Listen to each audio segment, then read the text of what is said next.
Welcome to Madasaling Pinoy, your prayer partner. Ngayon po ay 28 ng Oktubre at ginugunita po natin ngayon ang kapistahan nina Apostol San Simon at San Judas. Ang mabuting balita ng Panginoon ayon kay San Lucas. Noong mga araw na iyon, umahon si Jesus sa isang burol at magdamag doong nanalangin.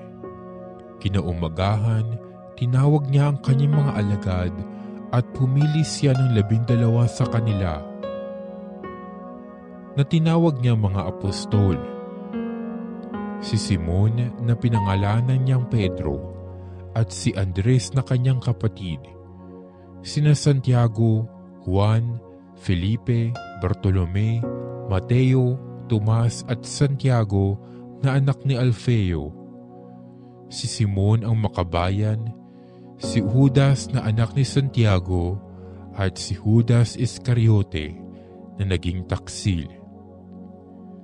Bumaba si Jesus kasama sila at tumayo sa isang patag na lugar.